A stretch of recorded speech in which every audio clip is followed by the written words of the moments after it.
All right, we are live, and I am back with Ken Silva. Hopefully, we can catch up a little bit on PATCON. I had somebody does a lot of editing for me, and he was going, "Oh my God, this is a fire hose." There are so many names that flew by in the beginning. I think we caught graphics and everything for most people, but we may be repeating some of the basic overall story. I've had a chance to catch up a little bit on it, but to start off with, how you doing today, Ken? I'm doing really well. Yeah, it's good to be back to hopefully tie up some loose ends because I know we covered, pretty much like a almost 40-year history. So yeah, we're going a lot of different directions. And there is a lot there. And to answer the question here, Scott H, is the interview live? Well, it appears so. But all of you, to help with all this, some of you watch America's Untold Stories, where I have a lot of live streams, things like that. To help me out, if you have a question, please say question or a Q, something to delineate that this is in fact a question, not a argument in the chat or a discussion on the side. It just helps me keep track of whatever's going on.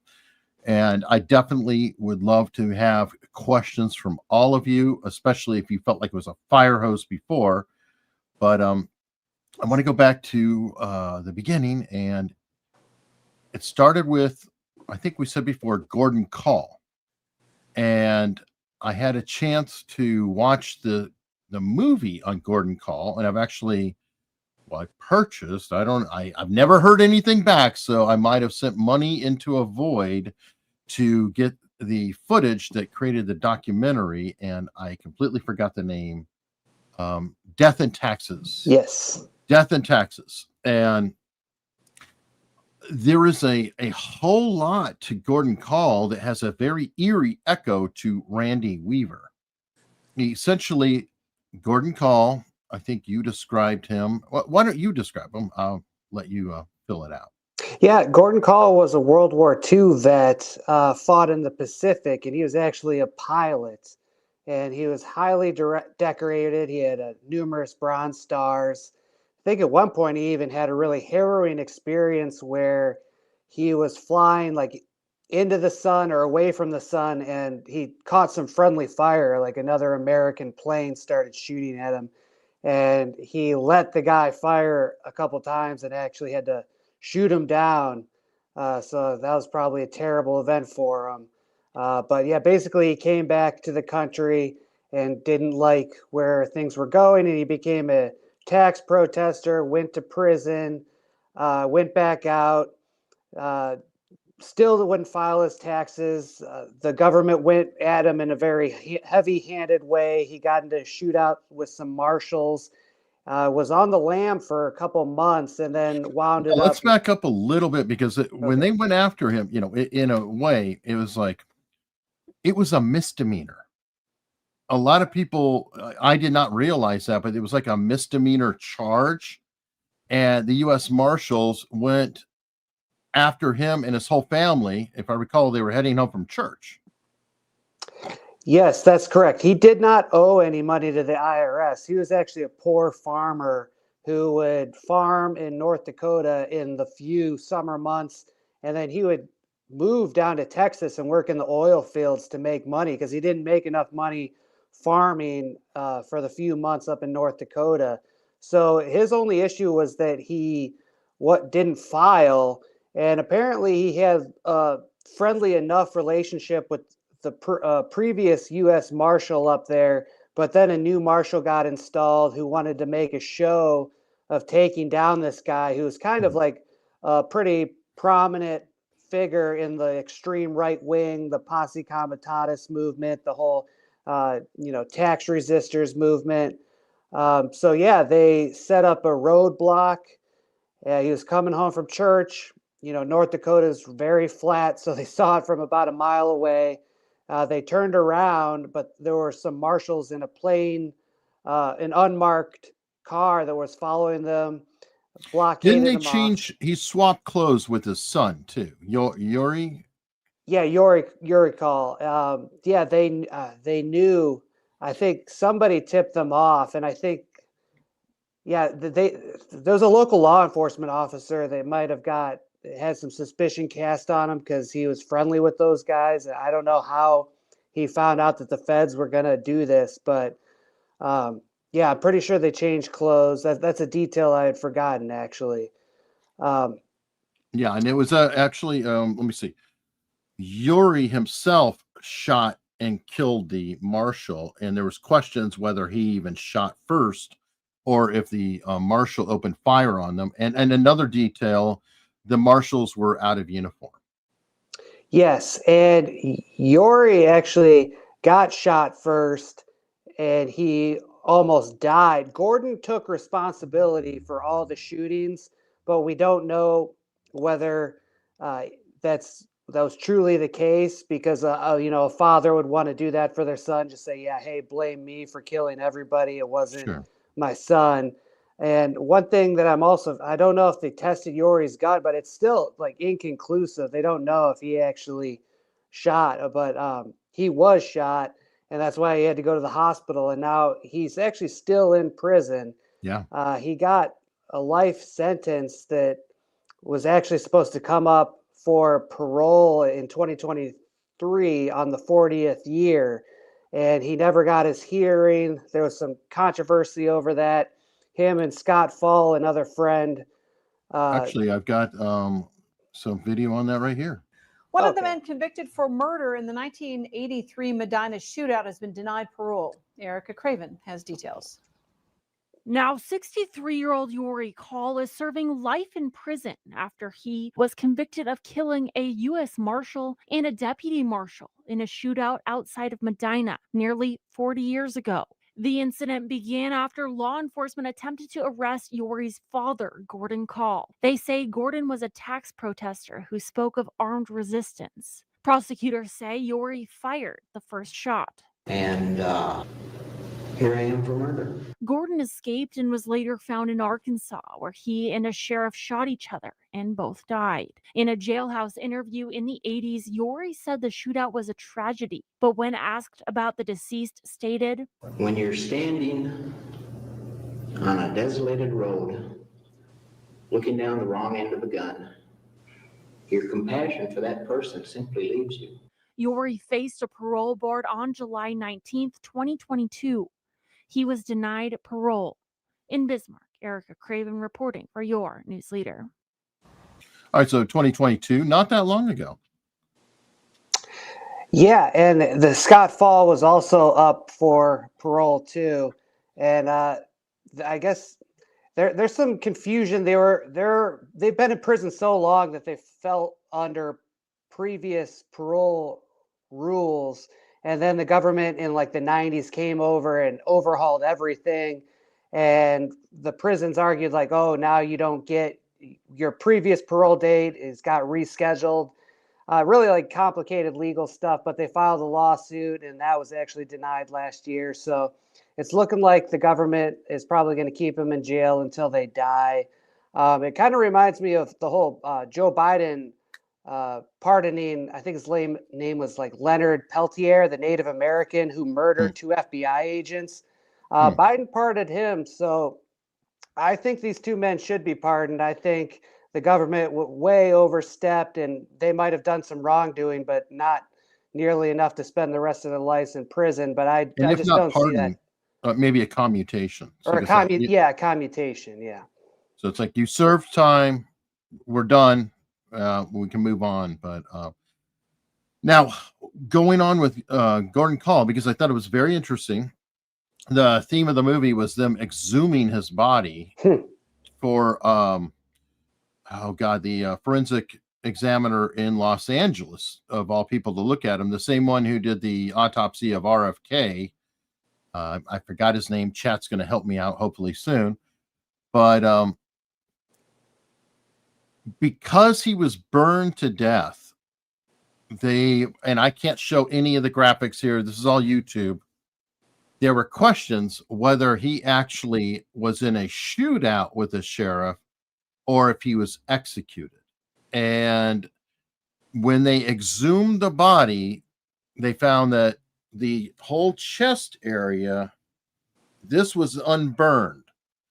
Everything else was, pretty much burned up, charcoal, etc., which implies that he was laying on the ground at some point, or at least he was on fire. So I think the implication they're trying to say is that he was shot in the back of the head, which is difficult in a gunfight.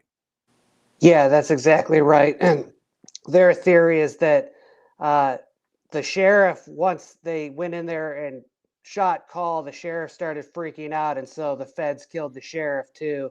And then they burnt the whole place up to kind of destroy evidence and make it, hardly recognizable to tell what happened. I don't know whether that's the case, but I can tell you that according to a Medina County sheriff from North Dakota, when Gordon Kahl first got into the shootout and then went on the run, this sheriff wrote a book called It's All About Power. And he says that he was in the office and he heard the FBI agents arguing with the U.S. Marshals, like who's going to get to kill Gordon first, or like who's going to actually get to kill Gordon for revenge. So the sheriff thought that, the feds had it out for Gordon and that he was never going to make it to trial. They're just going to murder him as soon as they found him. Well, especially that that replacement, how do I put it? The guy who replaced the federal marshal, because the first marshal, as you said, he kind of had a decent relationship with one another. And then that guy, not only was he replaced, he was demoted, from what I understand. And it was the new guy came in and it was hot and bothered. He's going to get this tax evader. But the reason why I wanted to say that there are some eerie parallels, in my opinion, is because you go to Randy Weaver, and Randy Weaver was charged ultimately with shortening the length of a rifle. And I think it was like by 1/3 of an inch difference. It was like this minuscule amount. And again, look what happened here. This got blown up. Vicky Weaver gets killed. His son gets killed. Randy Weaver winds up winning a pretty large judgment in the end. Interesting parallel, and almost like 10 years later, right? Yeah, that's exactly right. And the Randy Weaver case actually ties into the larger subject of this this YouTube stream, which is PATCON.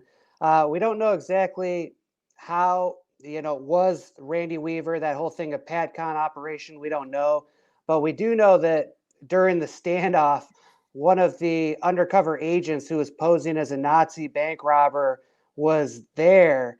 And the other agents, some of the superiors, realized like, oh shoot, Randy Weaver's in the Aryan nations. This agent is supposed to be undercover, like infiltrating the Aryan nations groups.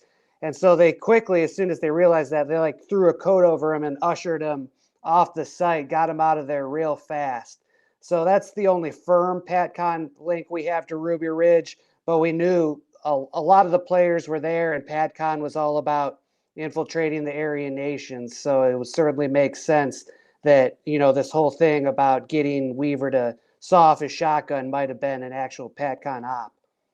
It could be. Now we are talking about John Matthews here, who is the person in question, right?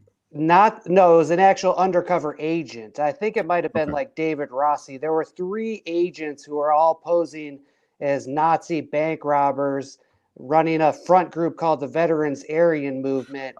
And they did run into John Matthews. At one point, Matthews was at a meeting where these undercover agents are talking about, robbing banks and everything. And Matthews is like, these guys sound like phonies. I haven't heard about any of their work. And he goes to his handling agent, Don Jarrett, and asks him about these guys. And Don Jarrett's like, oh, actually, they're with us. They're on our side. Okay, so and then this particular group you just mentioned, I apologize, I forgot about this. See, I'm still trying to keep up with everything. That was a template, I believe John Matthews believes, for the later group, which is the A.R.A. Yeah, and it's really weird that the Veterans Aryan movement was running around the same time as the A.R.A. And John Matthews also thinks the A.R.A. was a front group. The difference there is that the A.R.A. was actually legit, some true believers. They really robbed banks. They were really funding the far right, whereas these undercover agents were just total vapor, it seems. They didn't actually do anything. They were just networking and talking a big game. Fair enough. Fair enough. Yeah, the A.R.A. Now the A.R.A. is accused of funding Timothy McVeigh. Yeah, and I believe that is probably the case. I mean, there's no one smoking gun that we've found, but there's kind of a confluence of evidence. Of course, Timothy McVeigh would write his sister intimating that he was a bank robber. He even sent her some bills to wash at one point. More significantly, though, is this Elohim City link that we've discussed before, where some of the robbers were hanging out there. Timothy McVeigh was known to go there. And there was an ATF informant named Carol Howe, who was also at Elohim City, and said that people there were planning to attack federal buildings. And this is all before the Oklahoma City bombing. So, there's a whole lot of evidence that you have to kind of fit together like a puzzle to really get the whole picture. But yeah, I think it's pretty obvious once you examine it. And this is the lovely Carol Howe, who actually did pass away earlier this year in January on the 30th. I don't know if she died on the day of her testimony or turning it over, but 30 years after she was reporting to the ATF, because she was an ATF informant, that, hey, there are some people here trying to bomb things. She died in a house fire, from what I understand, within a weird existence where she is living as a hoarder with like boxes and papers and everything else everywhere, but she would go smoke inside the crawl space under the house. And somehow in all of this, everything burned down. I don't know, what to think of it. Do you have any thoughts about what happened with her? I mean, when she died, a lot of people jumped to conclusions like, oh, the government finally killed her, got its revenge. I have a hard time believing that. There's so many scandals that the government's trying to cover up right now. I don't know why they would target Carol House specifically when, it's not like they're going to reopen the Oklahoma City bombing case. I think it's probably she had a pretty hard life, even though she was born into privilege. And I think it was a case of PTSD. Her story starts with, supposedly she gets attacked by these black guys. That makes her into a far-right neo-Nazi. She joins the Nazis. She says she gets sexually assaulted by one of them. She reports that, and then the feds flip her into an informant and send her back to the Nazis to spy on them for, counterterrorism reasons. She warns about the bombing. The bombing, her warnings are ignored. The bombing happens. And then when she starts to speak publicly, her own government actually charges her with having like explosive materials, which probably, again, was very traumatic for her. And, who can you trust is probably what her, mentality was. So in the late 90s, she was actually exonerated. And one of the reasons she was exonerated is because her handler admitted that, yes, she did warn us that the, Murrah building was going to get bombed in 95. So she disappeared after that. We don't really know what happened to her in the 2000s, 2010s, in the last few years. But I am trying to supposedly shot her toes off. Oh, yeah. I remember that story. That is I guess a very odd one. Yeah, I think she's still she ended up in Tennessee, and I guess she was still hanging out with a pretty rough crowd of just locals. I guess there were some people who were really fond of her. Her family didn't like her at all. But I haven't reached a hard conclusion. I'm still trying to get records on this. I wanted to ask you, from what I understand, I caught an interview with you a while back, but you were you put in some FOIAs with ATF, etc., and I think also the local fire department and others. Did you get any response on anything on the case? I was denied all around. So the ATF denied me. They said you have to provide proof of death. And of course, I could, Carol Howe disappeared, and then this lady died under the name Sarah Collins. So even if I provide reports, like that's not good enough for the government. Otherwise, you have to get Carol Howe to sign a privacy waiver if she's still alive, or you have to show proof of death. And then when it comes to the local police reports and fire reports, you actually have to be a Tennessee resident to file a FOIA within the state of Tennessee. So they denied me on those grounds, but I do have good news, is that I'm friends with a guy named Chris Farrell who works at Judicial Watch, the transparency organization. And a couple months ago, he said he's got somebody in Tennessee working on this. Oh. And so hopefully, even if the guy in Tennessee gets denied, Judicial Watch will come in and maybe sue the government for records, and we can get to the bottom of this. I can't say that's definitely what's going to happen, but I know Chris Farrell cares about this case. He's interviewed Kathy Sanders. He's interviewed Margaret Roberts, and Judicial Watch does great work. So I'm still hopeful. No, that's Tom Fitton's organization, right? That's Tom Fitton's organization. And they're exactly very, right. very good. They know how to do FOIAs. Yeah, they've done some good work on like 9/11. They've even dug up a lot of documents. Like they get kind of branded as a conservative, like a conservative only organization, and they definitely focus on that, but they still do work on just general like parapolitics cases. Fair enough. And it's interesting. I want to discuss that theme in just a moment. I actually have a sponsor for this video, which is very cool. As a small creator, it's always awesome when we get people who want to take a chance. And I actually really do like this product. I think you might like it too. Hi there.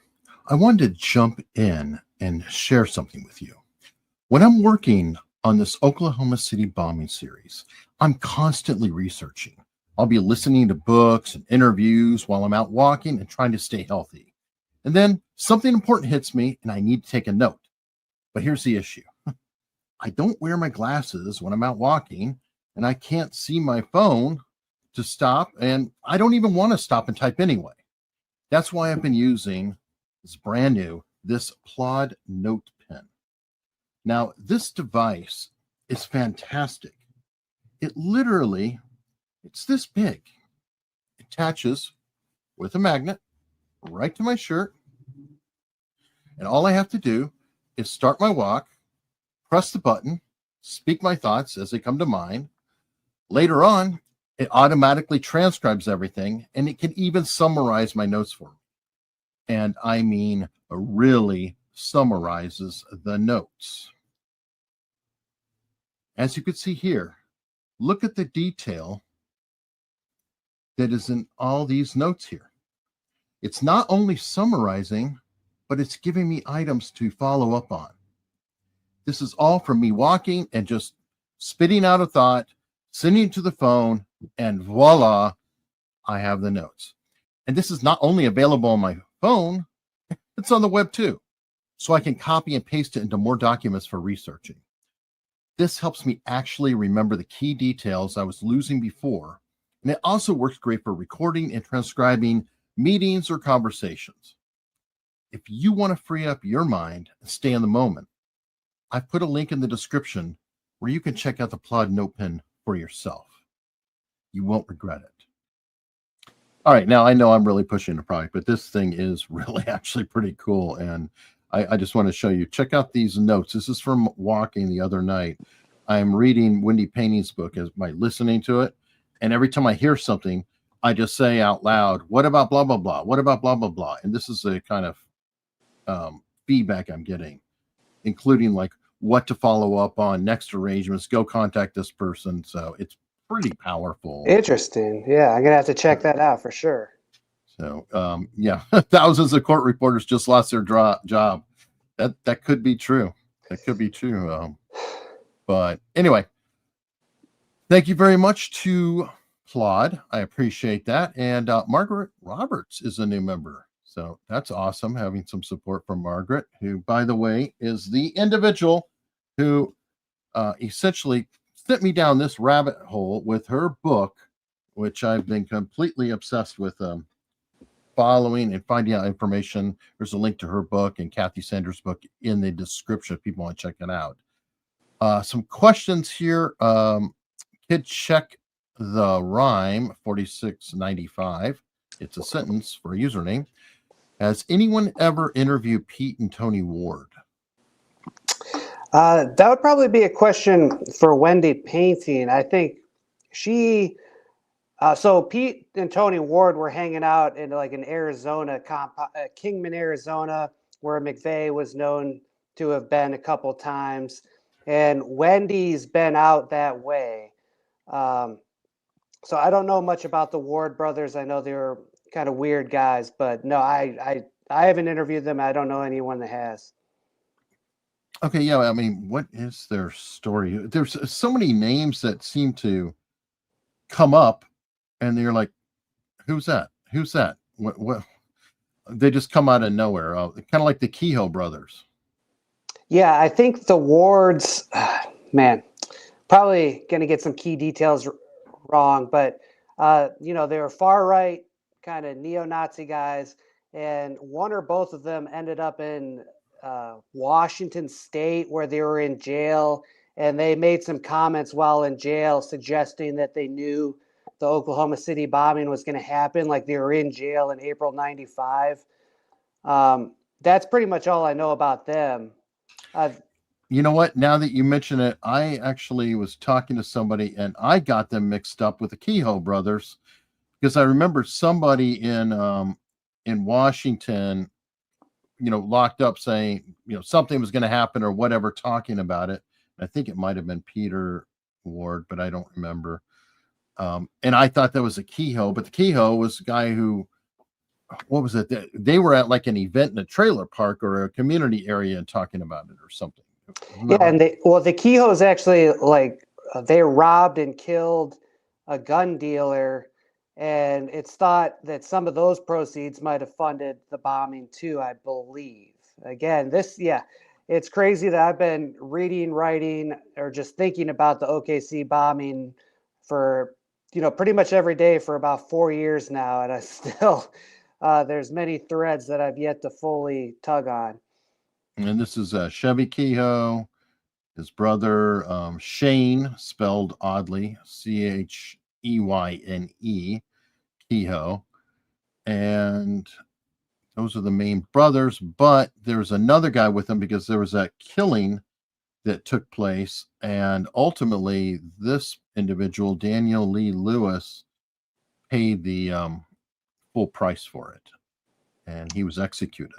Yeah, and that was just a couple years ago. I think that might have been like 2020 or 2021. So I really need to go dig in those court records. There's a bunch on Pacer that would probably hasn't been reported on, because I know many journalists aren't really looking into this. So I need to really dig into that one of these days. Margaret wrote about this in the book Blowback. Yes. I believe they reached out to her and Jesse Trentadue to try to help him, but it was to no avail. There really wasn't anything, I guess, they could do in his case.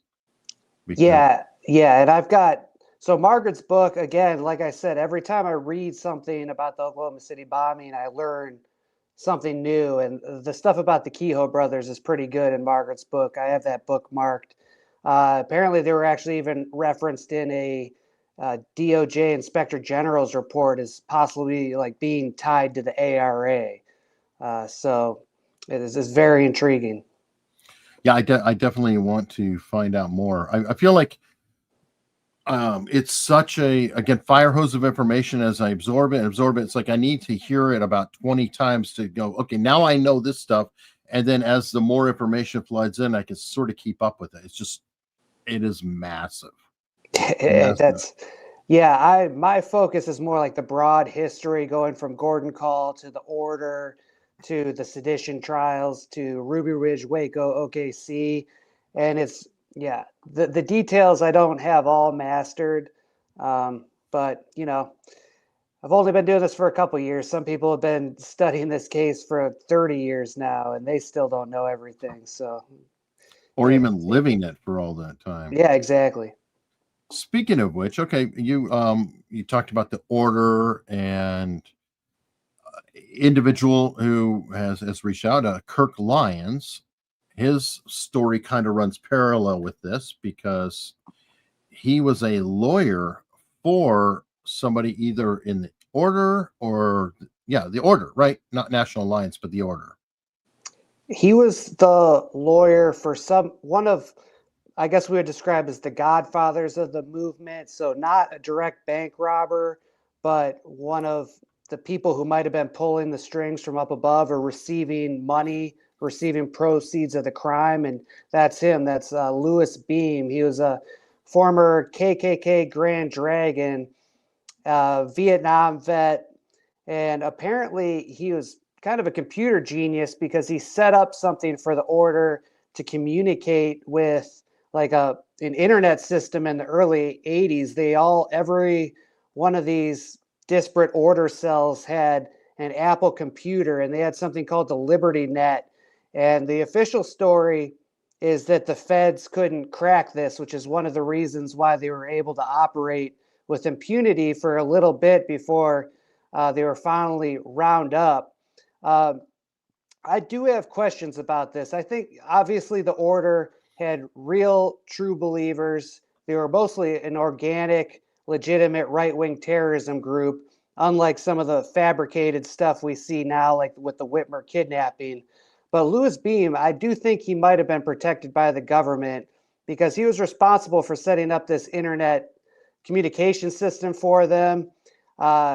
He was later charged for sedition, but he escaped to Mexico, and his wife got down in jail down in Mexico. But His wife thing. Okay, his wife, from my understanding, got in a shootout, and I don't know if she killed a Mexican police officer or injured, but somehow I think she shot a Mexican police officer. But then a judge in Mexico let her go, and then they hustled her across the border, and that seems sort of odd. Like, why? It's very bizarre. Yeah. So Louis Beam's a fugitive from the aftermath of the Order. He gets charged with sedition and he's in Mexico. The Mexican federales come and one of the cops comes up to arrest him, and Louis Beam's wife thinks it's like a robber. So she shoots and badly wounds him. And then all the federales outside open up a barrage of bullets. Remarkably, neither Louis nor the wife died. Louis gets hauled off up to Arkansas to face the charges that he would eventually beat, while the wife gets thrown in Mexican jail. And this is where it gets really interesting, is Kirk Lyons' friend, Dave Holloway, who would later help Andy Strassmeyer escape the country. He's the guy that came and got Louis Beam's wife out of jail. And this guy is a former CIA pilot from the Iran-Contra era. Now, I want to talk about Mr. Holloway a little bit because there's been some pushback coming in. Like one of the claims, or the people who's challenging it, is Kirk Lyons, and he's saying that the only person who said that David Holloway was a pilot for the CIA was in fact David Holloway, which I think is interesting. I have not found a corroborating source, though, and so far it appears that may be true, that he is the only person who has claimed to be that. Not to say that his record isn't fascinating. That guy has like more degrees than I could imagine. He's kind of a scientist, and he works for NASA now. I don't know if you knew that. I mean, he is a really interesting character, and he was a pilot. For sure, flying her out of there, flying Strassmeyer out of the country. But I did want to address that one point in question. Yeah, it's currently on his LinkedIn that he worked for. It was like Intermountain Aviation is one of the companies he worked for in the 80s, and that turned out to be like a CIA subsidiary. So I think it's true. I mean, let's put away the CIA pilot thing and let's just ignore that for a minute. He goes across the border, he gets Lewis's Beam's wife out of jail, and an FBI agent later told Kirk Lyons that the way they did that is they bribed the judge with some of the proceeds of the money from the order. He never gets charged with that, never gets, nothing ever happens to that, except he somehow gets the wife out of jail, who could be spending the rest of her life in a Mexican hellhole. So that is bizarre. That's a major feat in and of itself. Later, he's involved in the Cause Foundation.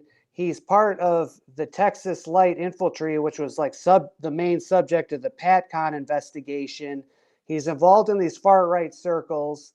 He helps Andy Strassmeyer escape the country, and now he has a security clearance. Like, if he's working on NASA stuff, he needs a security clearance. So even Kirk Lyons has admitted that that's awfully strange. How would he ever Right, and he never was contacted. From what I understand, Kirk Lyons has admitted that he was not contacted with any questions about Dave Holloway. And one would think, as the employer, because they dig into the past and everything, that somebody should have been knocking on his door saying, hey, do you know this guy? Tell me about this guy. Standard fare when getting a security clearance. Now, if he already had a security clearance before he knew Kirk Lyons, then that would make perfect sense. You wouldn't have to ask for something that somebody already had. Yep, that's exactly right. And one other thing I'll throw in, I forget the case, but he served as a government witness in some big fraud case in the late 80s. He was like an FBI informant. So he also worked with the Freemans, didn't he? Wasn't he tied with the Freemans, talking that down or somehow as intermediary? That was Kirk Lyons. It was Kirk. Okay, I get confused between them because they did a lot of stuff together. Yeah, and Kirk did a lot of stuff too. Kirk was actually at Randy Weaver's wedding at the Aryan Nation's compound. Oh, I thought Randy was at Kirk's wedding at the compound. No, he was at Randy's wedding. Okay. And later, during the standoff of Ruby Ridge, Kirk filed a restraining order trying to get the feds to back off, but that was unsuccessful. So, Kirk is not only did he represent Lewis Beam, not only does he have ties to Andy Strassmeyer, but he was involved in the whole Ruby Ridge and later the Freeman. So, fascinating guy, really. Yeah, definitely. Probably be talking to Kirk at some point. I believe you spent some time talking to him and writing up an article, right? Yeah, I first interviewed him in early 2023 for the 30th anniversary of Waco, because that's another case he was involved in. It's actually him and David Holloway. They're up in Black Mountain, North Carolina. And when the siege at Waco began, they drove all the way to Waco, Texas, also tried to file for a restraining order. But it was actually Kirk Lyons that got David Koresh hooked up with his eventual attorney. And so he was involved in that case as well. And I interviewed him about that, and then we kind of developed a cordial relationship. I mean, he's got a pretty controversial past, but I view him as a historical figure and just like a wealth of information. And I'll talk to pretty much anybody who was involved in this stuff. I don't care if you were involved in the KKK or whatever. I think this stuff is important to document.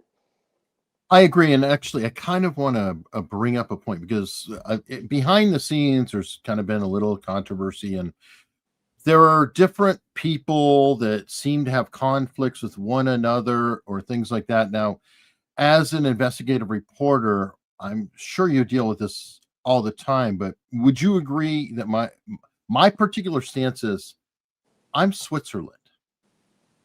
I understand there's conflicts between different people, different factions, different thoughts, and there can be completely legitimate reasons and all that, but my relationship with the person I'm speaking to is the only thing I'm worried about. And I'm just trying to find the truth.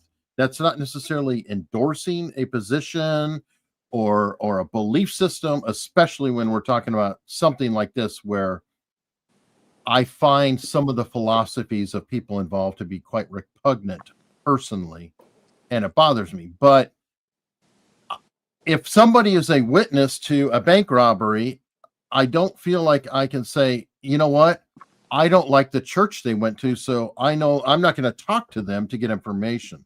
So I did want to kind of bring that up and get your feelings on that. Am I completely off base, or would you agree? Oh, I 100% agree. My job as a journalist is to cultivate sources. So, sometimes I've failed at that bar and I'll get into fights with people, stupid online Twitter stuff or stuff like that. But yeah, the job is to get at the truth and report important and accurate information and interesting stories too. And that's going to lead you to some fringe characters. And some people get caught up in the, I guess, purity tests, but those usually aren't the best journalists. I mean, I think the best example that I would put is like Wendy Painting. She's pretty sure she's like a left-wing person, but she'll talk to neo-Nazis. She'll talk to just about anybody to get at the story of, Oklahoma City and Timothy McVeigh. So I think she's like the perfect example of I've what got you're another one talking too. about. Kathy Sanders. Yeah, absolutely. She literally lost 2 family members and befriended one of the people who was involved to try to get more information. So, I mean, can you imagine that? Like, you lose your grandchildren, but it is important enough to you that you will go talk to the different people. You will work with the lawyer who is actually defending Timothy McVeigh, again, to just try to find out the truth. And I have a lot of respect for that. And she went through some, the other family members did not say nice things about her. They did not treat her very well. She was a pariah. And I think that's sad. Yeah, well, Kathy's an absolute saint. I mean, she's probably a bar above what I do it out for a professional reason. She's actually, a devout Christian who, befriended Terry Nichols' mother just because she thought that was the Christian thing to do. So I think she's even a level above what I'm talking about. But your point about her is taken for sure. Yeah, wonderful person. And by the way, I have an interview with Kathy Sanders that you all will want to check out, I am quite sure. And I will be talking to her again. I'm talking with her a lot. She's done incredible work investigating this case. And she is so connected and has so many resources and is so knowledgeable. It's just amazing. Wonderful person. All right, but to the questions, I feel like I'm neglecting people, and I apologize. This guy right here, K1 Fate, is actually Otto, and Otto is a very strong voice in my community. Question: has there been any progress in the FOIA case regarding the rest of the McVeigh and Roger Moore records? Unfortunately, it's really slow progress. Jesse Trentadue first filed a lawsuit in early 2024 for these records after he had been waiting about 8 years on a FOIA request. He was initially going to settle up his previous lawsuit dealing with PATCON and John Matthews, but then he realized that might never happen, so he's got to get on it. Files the lawsuit. The FBI they say they want to produce 500 records a month when there's like 40,000 records. It would be like Jesse would be long gone by the time they disclose everything. That's I the believe intent. Jesse fought back, and finally a judge agreed that yes, they have to produce maybe a couple thousand records a month. But now we've been getting these records and they're really nothing new.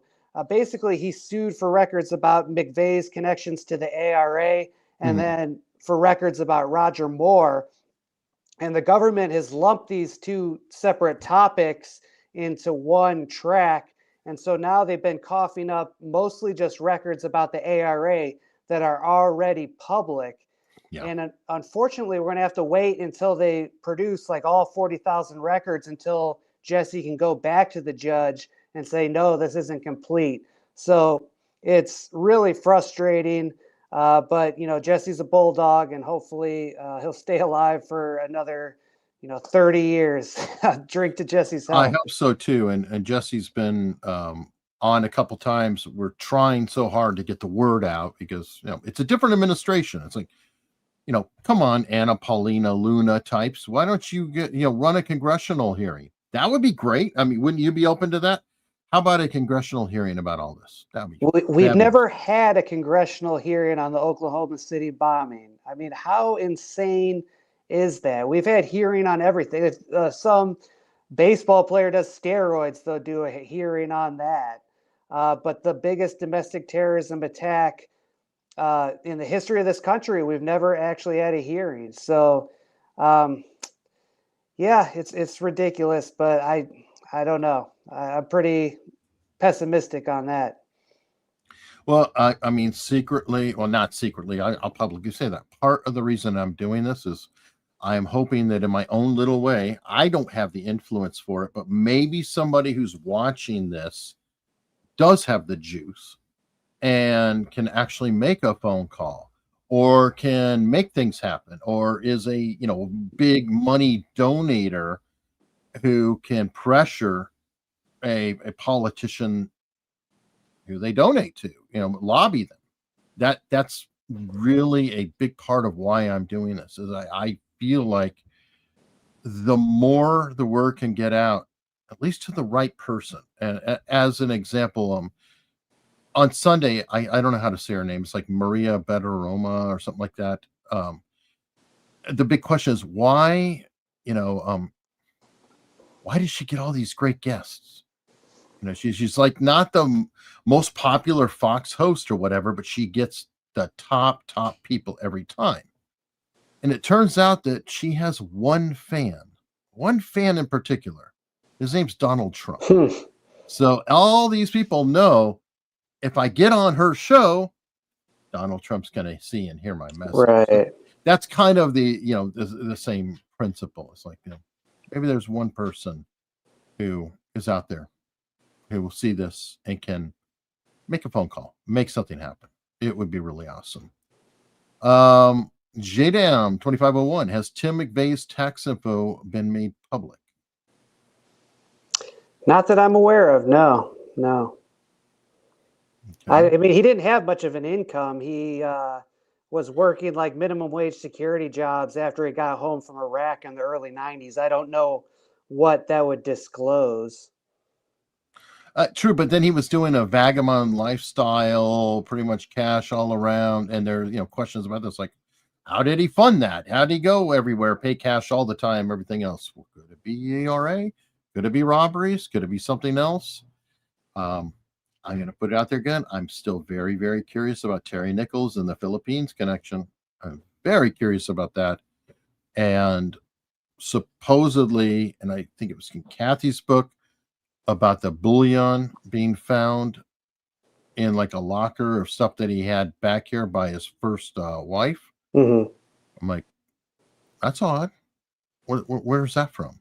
So apparently he would, he was one of those sovereign citizen adjacent types. And his thing was he got like $30,000 worth of credit from credit cards and bought a bunch of gold and then just never paid back the credit cards. So that was like a scam he ran. I think so.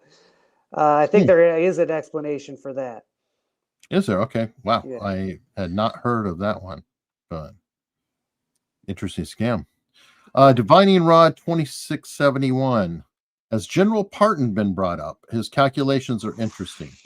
I have not looked into General Parton myself. I believe he's interviewed in A Noble Lie, if people want to check that out. Roger Charles' book contradicts him pretty forcefully. So I don't know at what point. I believe you recommend Roger Charles' book quite a lot, and his research is strong in there. I forgot his co-author. It's Roger Charles and Andrew Gumbel. Andrew Gumbel. Okay. And in that book, I believe he directly contradicts General Parton's theory. Yeah, that Parton's theory was that it had to been much more powerful explosives than just the Ryder truck, which might be true, but apparently his calculations were wrong. And then when somebody pointed that out, he kind of scribbled out a few numbers and rewrote it without even really thinking it through. That's really not an area that I concentrate on much. I think JD Cash actually said it best, is that the issue of whether there were bombs in the building or some sort of higher grade explosives, we're never going to get to the truth, because that site is now a memorial and, you know, a burial in some sense. And so the only way we'd really get the truth would be to excavate it and see if you could find traces of C4 that's like still on some of the material or in the soil samples, but that's never going to happen. And so, yeah, JD Cash said it best, is like the best thing we could do is find the other people involved and then, you know, stick a needle in their arm after a fair trial, of course. I agree. And that's kind of where I am on. I'm not going to discount it, and I may get to that at some point, but there's just so much more actual current, you know, information that I think, you know, like, I've asked this of other people, and I'll ask it of you. Has anyone gone to those 24 witnesses for John Doe number 2 and showed them, you know, like a photo lineup of all the different suspects, like Michael Brescia and all these others, and just said, hey, you know, in addition to, you know, anonymous people or whatever, do you recognize any of these people? Has anyone ever done that? I've really wondered it. That's a good question. If not, yeah, I wish they would have. I know some of the witnesses, as I think Margaret's book goes into, the FBI just showed them a picture of McVeigh and didn't even put McVeigh in a lineup. Kind of like you talk about leading the witness. Yeah, and they also did that. Apparently, there was a sketch artist that they brought in, the one who drew Ted Kaczynski, the Unabomber, really top sketch artist. But before she could do any work, they put together like a little identikit type of thing and spit out the John Doe number 2 one with the hair, not the cap. So I think the cap came from her, but she was pissed because she was like, you screwed with their memory here. Yeah, that's a great point. I recall that as well. So I'm like, yeah, you know, I read all this stuff and I'm like, I think of like Adam Carolla's saying, which I always just think is funny: stupid or liar. It's got to be one of the two. Like either you are so incompetent that you do these things because you're in a hurry, or you deliberately have done this to screw with people's heads or to inject memory. And many such cases. I mean, I don't want to get too far afoot, but this reminds me of the Trump assassination attempt. The FBI initially said that Thomas Crooks, quote, previewed his attack on a gaming platform called Steam. Christopher Wray briefed the Congress on this, and then it got published in the New York Times. And then it turned out that was a hoax account that was like created right after the shooting. And it's like, how would that hoax fool the FBI analysts and get all the way up to Christopher Wray, who briefs Congress in a closed session, and then it gets out on New York Times. And then later Wray admits, like, oops, our agents got fooled. And nobody in Congress said, like, how the hell did this happen?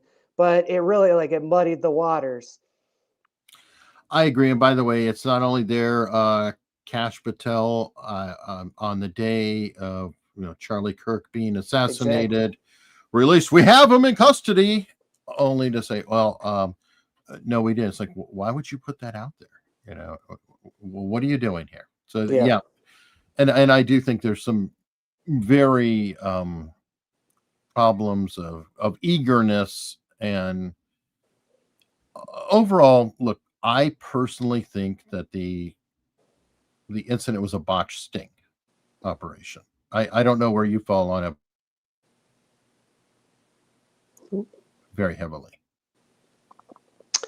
Hello, you cut out for a second. I heard you. You're asking me botched sting or something more nefarious. Right. Yeah, I think it's a botched sting. Where do you fall on the whole Oklahoma City bombing?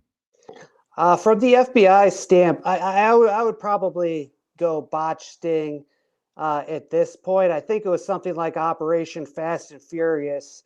If we tie it back to the A.R.A., they were pretty much allowing this group to rob banks with impunity because they wanted to follow the money and see which militias, which right-wing groups it went to. Then they realized that this operation resulted in the bombing, and then they freaked out, and it's been a cover up pretty much ever since. There are some people who think it's more nefarious than that, that maybe even like some CIA assets infiltrated the FBI sting operation and made it go wrong on purpose. I haven't really seen any hard evidence of that. So yeah, I'd probably lean towards botch sting. The main reason I really struggle with that is you're going to just let 20 children die to get it. I kind of have trouble with that. Like, no matter how cynical or jaded I get, the idea of going that far, now covering it up after it happened, yeah, it's horrible. It's an embarrassment. Sure, that might be, but the idea of, yeah, we're going to let this bomb go off for what? To what end? Now, the idea of they let him get to the place and they are going to come in at the last minute like a Hollywood movie and stop it just in time and become heroes, but they screwed up and it went off. Now that makes sense to me. That feels possible, but the idea of just they're being okay with it. Sorry, I have a low view of humanity, but it's not that low. It's not that low. That just doesn't seem like. And you made a good point, like to what end? Like we've seen some cases, we don't have to get into any one specific, but something happens and now we're in a 20-year war, and that it's like, okay, I could actually see some sort of evil incentive for, to do this, like a Gulf of Tonkin or something. But yeah, Oklahoma City, like nothing really happened. Like obviously you had some backlash against the right, but it's not like there was any really big structural changes to the country afterwards. Well, in fairness, there were, in the sense that there was an anti-terrorism bill that had been, completely blocked, that they weren't going to get through. And afterwards, that went through complete bipartisan bit within a year. Everybody's budgets got blown up. But my argument would be, if they stopped it, the same thing would have happened. So that they would have had that net result, whether the bomb went off or it didn't go off. If they came in at the last minute, be like, oh my God, what could have happened? We got him. Give us more money. So they managed to work it and get the same result either way. But anyway, it's a interesting thing. Cruxy. Eric, are you aware of the Libertarian Institute's OKC online archive? I am aware of it. I have not gone through all of it yet, but I believe that Scott Horton put that together. Yeah, you can find some of my articles there too. It's I think it's the biggest archive. You've got the two best online sources for digging into source documents would be KennethTrentadue.com. Correct. And then the Oklahoma City, or the Libertarian Institute's Oklahoma City archives are another great source. True. Now this calls for speculation from Otto, but question: if McVeigh had put a license plate on his Mercury Marquis, would he have ever been caught? I think he would not have, and I believe he actually did put his license on the Mercury Marquis. In interviews, he stated that he was double checked. It was good to go. I don't know if somebody else pulled it off or if he was a little bit sloppy, but from what I understand, he did have a license on there and it fell off. What do you know about it? Yeah, that's my understanding too. And he was driving pretty erratically, speeding pretty fast. So maybe he would have been pulled over anyways. But yeah, if he would have kept his wits about him, he might have been on the lam for a little bit at least. That whole incident kind of is really puzzling. I still don't understand why when he's pulled over, he's got a pistol on him. He could have just killed the trooper and gotten away again, but he claims that, oh, well, I hate the feds, but I don't hate state troopers. It really doesn't add up when he's willing to kill innocent children in the bombing. So that's just another real mystery of why he kind of went willingly. I kind of feel like he wanted to be, well, he has said he wanted to be caught and he didn't want to be caught. It's like he couldn't make up his mind on some of these things, but the perfect example of this is, never mind the license plate on the freaking car. Why is it he checked into the Dreamland Motel using his real name and a real address that would track back to him? So he could use John Smith and that address, and it would have been like, well, hey, that looks like that guy Tim, and it still would have gone back to him. But yet he had the discipline to use the name Robert Crane for the vehicles, which to me is harder because you've got to deal with insurance and things like that. It's like, hey, are you able to really legally drive this vehicle? You know, it'd be easier with his real name there. So on a motel where you just throw cash and nobody really cares, you're going to do that.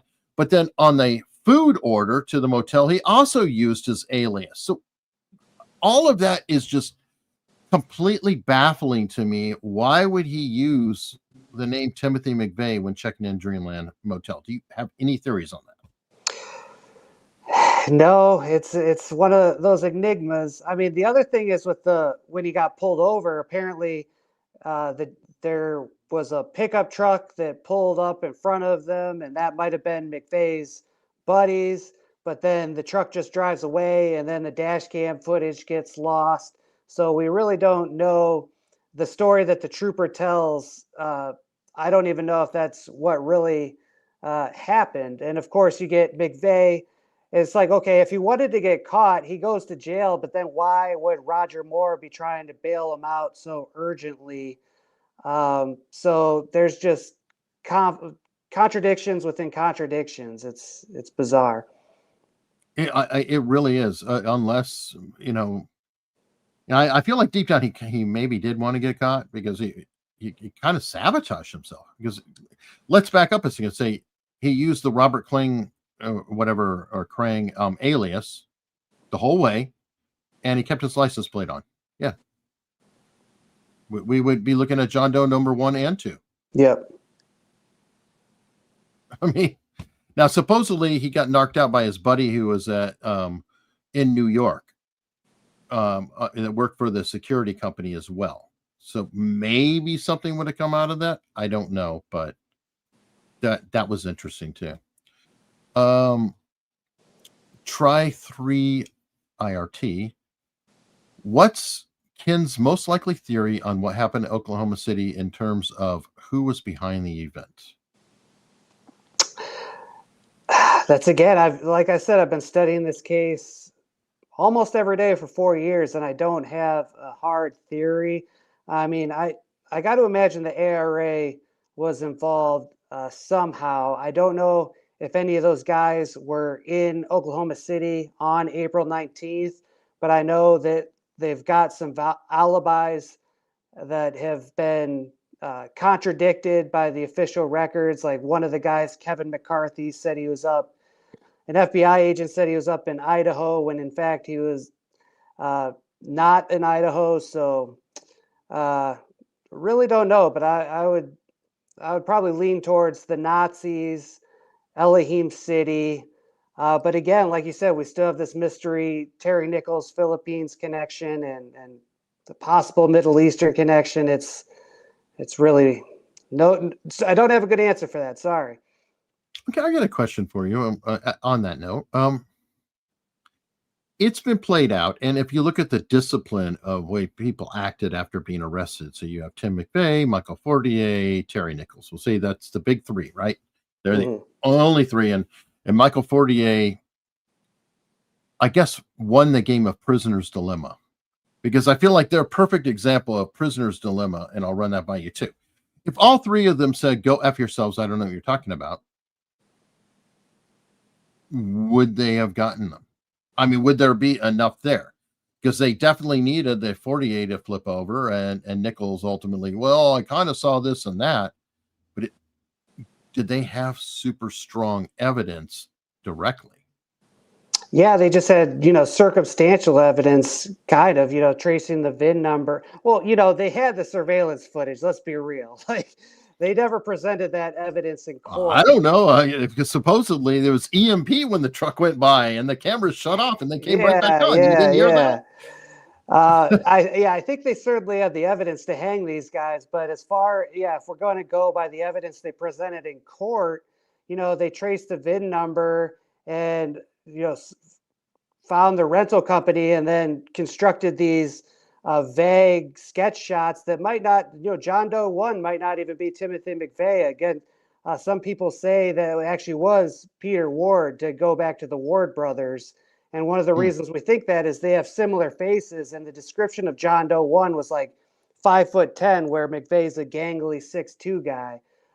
So was Ward a tobacco chewer? And the reason why I hear that, and this is you're talking about, right? Yeah.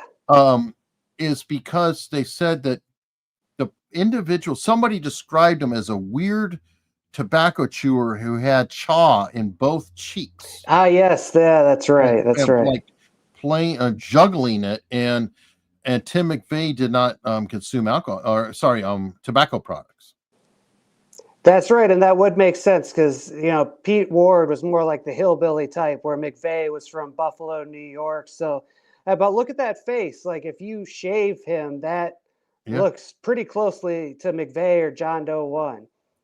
But look at the rest here. That could be John Doe 2, technically. Yeah, a little skinny, but right. Well, I don't know. This is a particular 96 shot. He lost weight since then. I don't know. Yeah. To go back to the commenter's question about what I think happened, though, Kathy's book actually paints a really good scene about. I agree. The FBI. Don't spoil it for her. Don't spoil it. Well, I don't think I'll do it justice. So yeah, go read her book, Shadows of Conspiracy. But she lays out a pretty compelling scene where an undercover FBI agent places a transponder on one of the Ryder trucks. But then the Nazis realize they're being monitored, so they switch out the Ryder trucks, and they have Richard Lee Guthrie driving the Ryder truck all night, the night before the morning of April 19th. The feds are following Richard Lee Guthrie. Meanwhile, there's this other Ryder truck with the explosives that pulls up to the building, and the rest is history.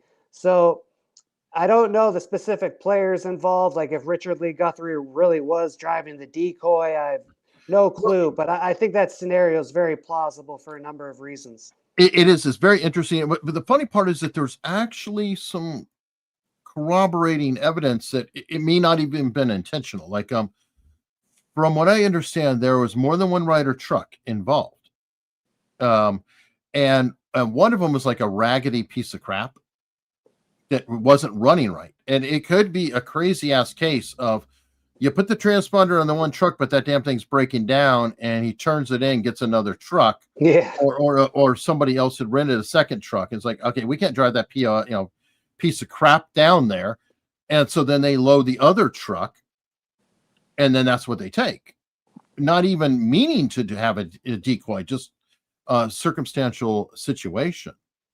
And I can't remember if it was Blowback that talked about the trucks and the breakdown, but there was a truck and it was sinking in the mud, and then they had to move it over. And then there was another question about the truck being too high. Like, the other truck might have been shorter, but then he couldn't fit the truck underneath the parking garage where the ATF, et cetera, was waiting for him.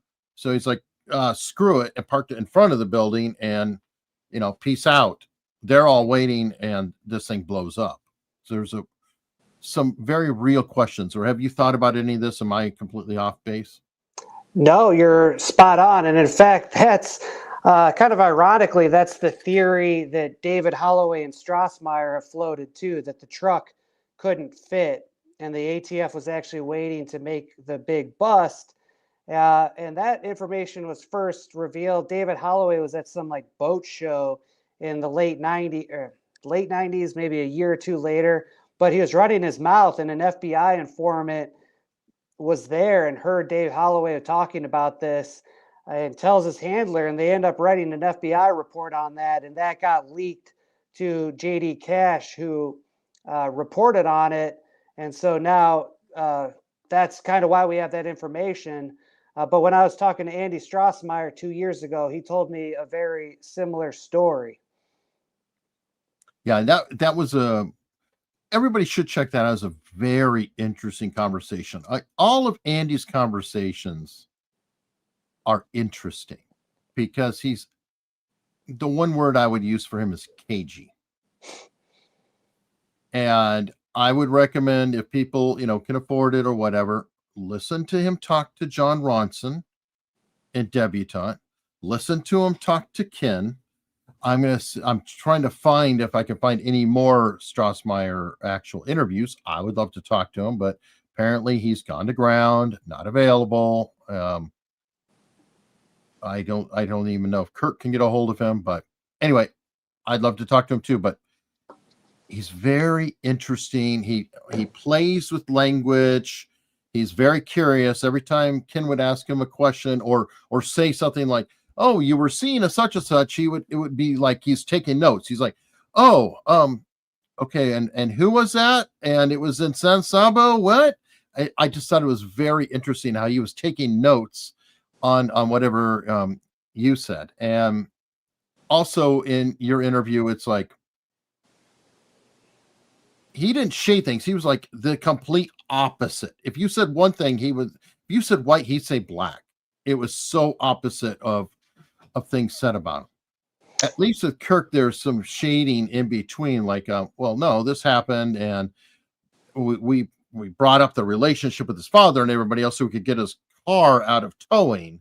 And it's like, okay, so he's at least trying to explain why some things are about. Yeah, Strassmeyer, even when presented with direct contradictory evidence, he would just stick to his guns, specifically with the issue of Timothy McVeigh visiting Elohim City. He said it never happened, even though we've got Danny Coulson on the record, who is not just some random FBI agent. This is the guy who founded the hostage rescue team. He investigated the CSA, a lot of the militias in the 80s. He was part of the PATCON operation. And I think in 2021, he went on a show and talked about, we had Timothy McVeigh at Elohim City. I even played that clip for Strassmeyer, and he's like, "Who the hell's Danny Coulson?" Like, you know who Danny Coulson is, man. Don't play dumb. But unfortunately, I guess I could disclose now that I was contacts with Strassmeyer on Skype, and now Skype is defunct, so I don't even have a contact for him anymore. The last time I talked to him was when Carol Howe died in like January 2024, and I haven't heard from old Andy since. She died this year. Or this year. Yeah, sorry. My years are running into each other. Yeah, January 6, 2025.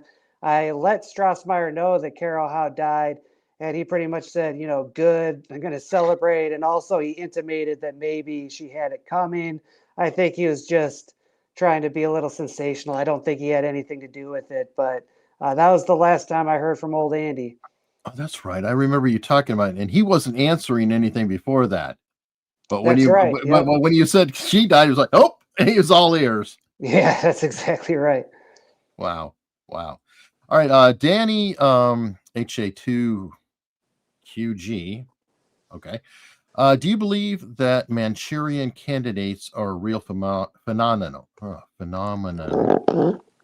you believe that McVeigh was one? See, that's a subject. I'll answer it because I got asked online, but I never bring that up because if I bring that up, I look crazy.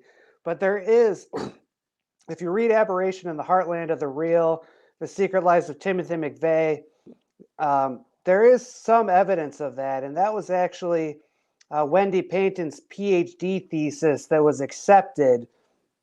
And basically, she looks at his whole life, starting from as a teenager, he hacked into the defensive department, and it's thought that that might have been. She doesn't come to this conclusion. She just presents the facts. But if we're going to explore like the MK Ultra theory, that would have been the first time he comes on government's radar. He goes to Iraq, and he's got like an inordinate amount of visits to the dentist, like dozens and dozens and dozens within a year. Just like, what's up with that? Apparently, he was very compliant. If you told him to stack up chairs and then unstack them, he would just do it without any question. And then after his arrest, he goes to a military base where he's visited by a protege of Jolyon West, who is an MK Ultra doctor. So, I think that's kind of tenuous, but there are some like little factoids that make a lot of the MK Ultra crowd go, "Oh, that's crazy." So I don't have a conclusion, but there is some smoke there at the very least. What you just said about the compliance of stuff is I was starting to go down one of my pet questions or theories earlier, and I got sidetracked, but I'm going to circle back to it again. When I remember, I said the three guys, we're going to talk about the three guys and the prisoner's dilemma and all of that. The smartest one was obviously Fortier, because he's already served time. He's out and we don't know where he is. Federal witness protection on the lam, whatever, with his wife, living probably a great life in my blue heaven. But the other guy, Terry Nichols is kind of this kind of sort of hunched, and I just feel terrible. I don't know what. And I don't know why, but I just kind of am going, how really meek is he truly? Because when McVeigh went to the unit, Nichols was kind of the older guiding force, and McVeigh and Fortier, from what I understand, kind of looked up to this guy. And so he had a bit of a leadership influence on them. So now McVeigh, you just mentioned the compliance. McVeigh also has always come off to me. Were you ever in the military? No, I wasn't. Okay. He came off to me as a soldier, like a soldier. Like, if you tell him, do this, it'll get done. You don't have to think about it. He's not going to give you a bunch of shit. He's just going to do what you tell him. And ultimately, you just said it, compliant. Now, is it possible that Terry Nichols wasn't working under McVeigh, but like many commanders who's not on the site, he would send the soldier with the truck and the explosives to perform the action? Like, what if he's the leader? So we did discuss this possibility the last time I was on the show, and I've thought about it since. And one of the counterpoints to that is McVeigh banging his wife. I mean, that's not usually indicative of the meek soldier following a leader. Terry Nichols, he was also kind of like, buying a Filipina bride. That's not exactly like alpha male behavior. So, he was older. There are some indications that McVeigh looked up to him at first, but at some point, I think McVeigh became kind of the bully. That's kind of where I'm at. Although, I'm open to evidence, of course. Okay.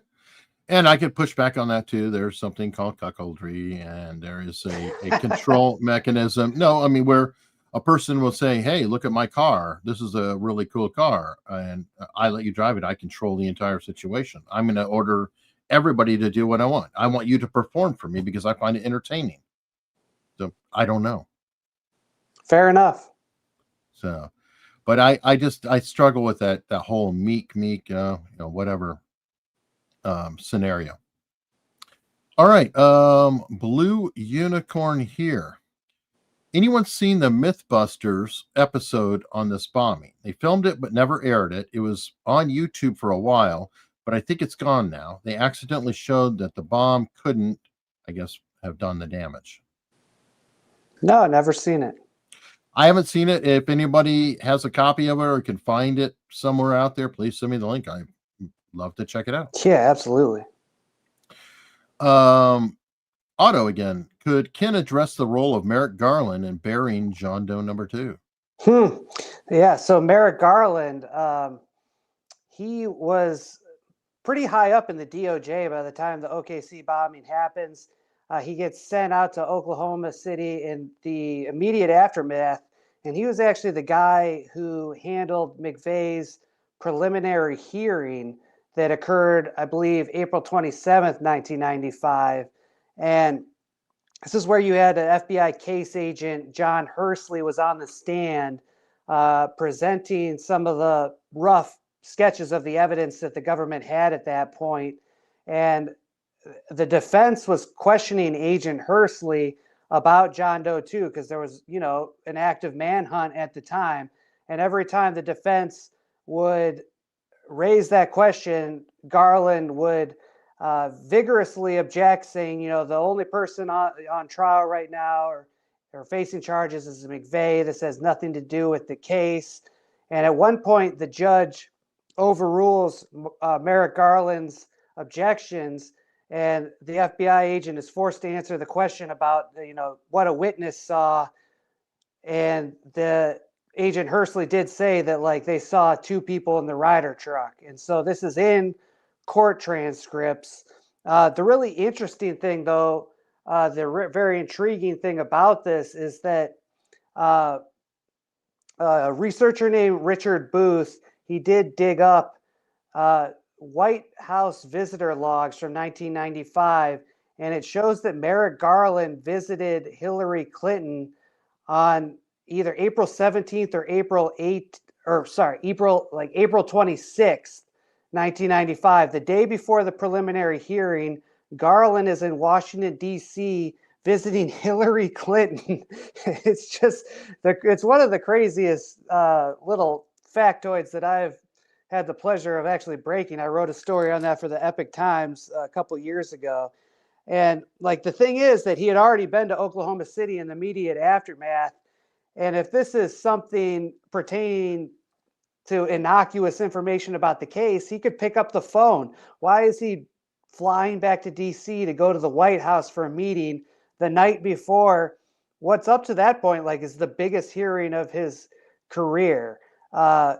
Very, very intriguing. And then, of course, 30 years later, he's the attorney general talking about how right-wing extremism is the biggest threat to the nation. And it's okay, if that's the case, go back and finish the work you started.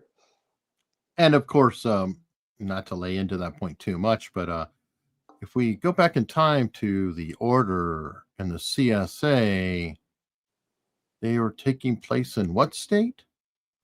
Oh, yeah, Governor Clinton's Arkansas at that time. Yeah, that's right.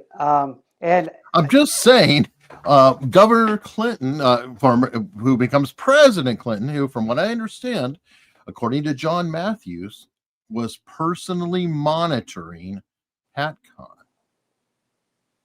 Yeah, that's what John Matthews says, that he was getting briefed on some of Matthews' activity, and that's what Matthews' handler told Matthews. So, a lot of players from back in the day. I mean, Asa Hutchinson was U.S. attorney at the time in Arkansas during the Gordon Kahl stuff, and then he later ended up being governor.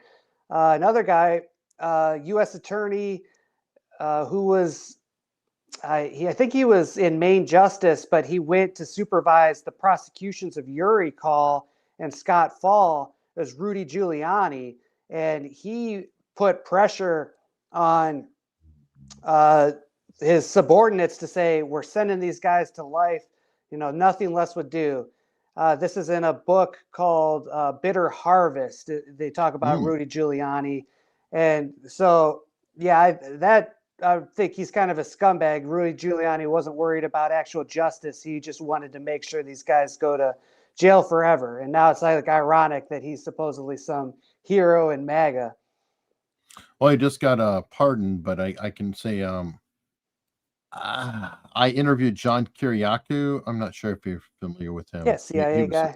Yeah, CIA whistleblower, but he served time when he talked about the torture program. He was shopped a pardon, and I'll say by Giuliani's people. And in my interview with him, he describes the meeting that took place between him and Rudy Giuliani to get his pardon.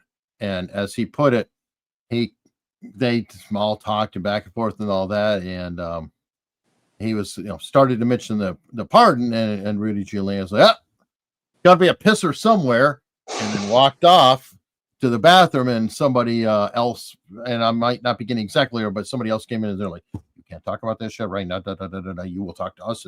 But there is a question about pardons being shopped. I could tell you, yeah, that's what I've heard. I mean, Trump's pardoned a number of really questionable people, like mob figures and things like that. Of course, Joe Biden did the same, and his auto pen was used. And meanwhile, we've got legitimate political prisoners rotting in jail. It's pretty disgusting. True. Now, John Alexander 4356 may be answering my Dreamland question. He's saying the staff at Dreamland knew him. A former employee of mine did work at Dreamland and knew him from the Army. McVeigh. I've never heard that. And if you can go fill me in with more information, ericunley.com/contact, please just send me everything you know. I'd be very interested in following that lead, because it's always bothered me. And it was also written, might have been in Kathy's book, I can't remember, that he started to fill it out under another name and changed his mind and then wrote his own name. And maybe that could explain it. I don't know. But please, if you don't mind, share with me all the information that you are able to or can. I would really appreciate it. So ericunley.com/contact. There's a form there. It'll get to me. I do look into this stuff. Divining Rod 2671. Question: is there something going on at the banks the A.R.A. targeted? Something overlooked, serving a completely different purpose? I don't know. I guess I would need a more specific question. I don't exactly know the what exactly are you asking? Yeah, I do not. I mean, these were like pretty small banks in like Cleveland, Ohio, down in Covington, Kentucky, like all around the country. And they, this wasn't like the Order. The Order in the 80s actually scored millions of dollars. These were relatively small heists, and they would have to do like scams at Walmart in the meantime to support themselves. So, yeah, I don't think this was anything to do with the banks. Okay, Uncle Ted here, I don't know who Uncle Ted is claiming that it was actually Operation Phoenix, not PATCON, and then further that they were robbing CIA money and then collecting insurance. I don't know about any of that. If you have actual solid information, same address, same contact info, I'll happily look into it, because I don't know if you're going down the Barry Seal path. Maybe that, something, because again, we've got Arkansas again. I mean, busy state. You're like, what is this? It's kind of a state in the middle of the country. Who the hell thinks about Arkansas? But a lot of things happen in Arkansas. Going back, by the way, to the mob. Mob was tied in there, Warm Springs, all that, or whatever. So interesting. If people know something, please share. I don't know for sure, though, if it is real, not real. I'm learning. And Ken, I'm sure you're open too. If they send it in, I will share it with you as well. Yeah, sure.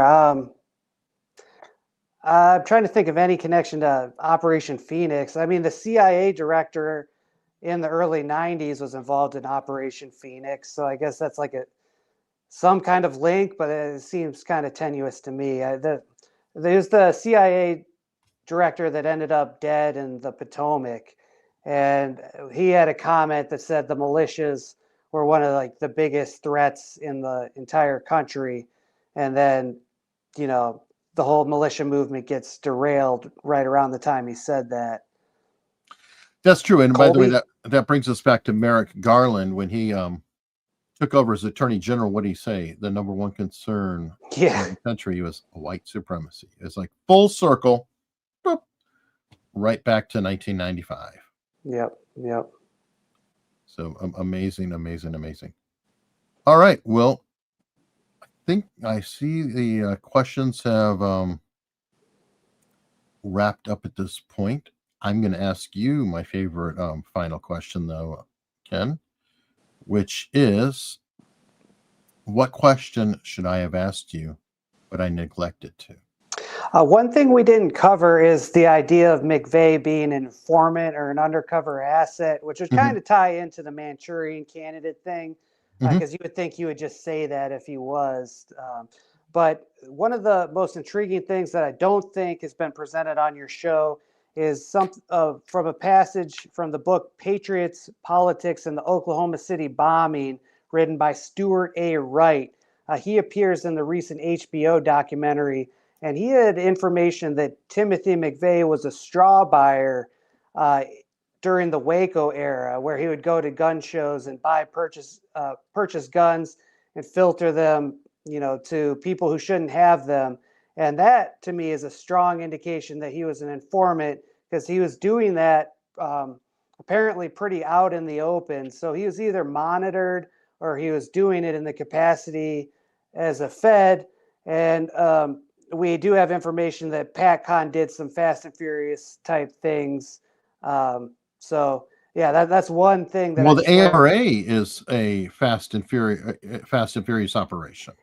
In the sense that they were, that's exactly right. And here you have it as far as guns. John Matthews said that the Lone Wolf gun store in Arizona that was later used literally for the actual Fast and Furious in like the late 2000s, they were converting guns into automatic rifles and selling them to like biker gangs, according to John Matthews. So you had some of the same straw purchasing type of stuff going on there. And I've been just thinking, I came across that in Stuart Wright's book, and I've been thinking about that a lot when I think about McVeigh. So I just wanted to throw that in there. And that's a good thing to throw in, especially though it's like, again, it's mysteries with McVeigh, because he wouldn't let anybody else be accused. He would not support John Doe number 2. But by the way, we got to point that out. It wasn't just the FBI who said, nope, no more, no John Doe number 2, didn't happen. It was Timothy McVeigh himself saying, hell no, I did it. I'm the man. And that obviously would help him. He wrote that letter to his sister beforehand that he was recruited in a special unit as like an informant or something.